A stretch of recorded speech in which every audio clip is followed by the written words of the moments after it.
Mga kalalabs ko, magpapasalamat lang ako sa binigay na blessing ni Miss Lovely Anggong. So, Ma'am Lovely Anggong, thank you very much sa blessing na binahagi mo sa akin. Ayan, na-surprise talaga ako kasi di ko akalain na isa pala ako sa mapili mo na mabigyan ng blessing. So, ito na Ma'am Lovely, ibibili ko na ng bigas. So, mga kalalabs ko, bili na muna tayo ng bigas mga kalalabs ko ha. Yan mga kalalabs ko, nandito na tayo sa labas. Sa kanto lang naman ako bibili mga kalalabs ko. Ayan.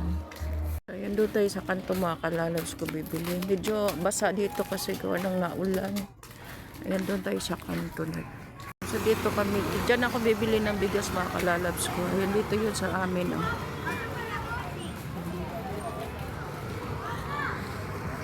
So dito tayo bibili ng bigas mga kalalabs.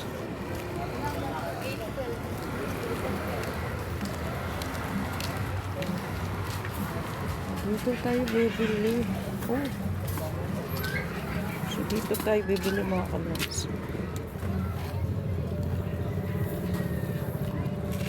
Hasmin mga kalabs. So, pabili nga yan, madam.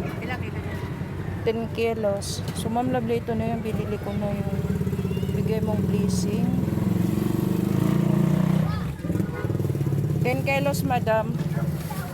Ito sa 50.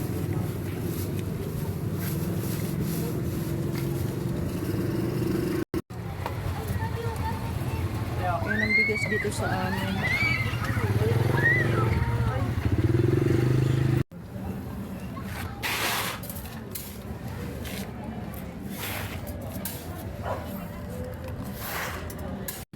Yan mga kalabs, kinikilo na yung bigas.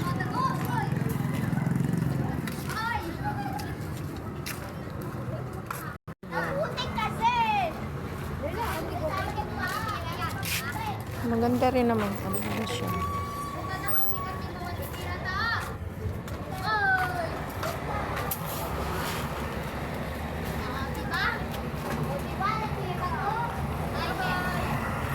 Ang layo, nakuhanan niya ng bigas na doon.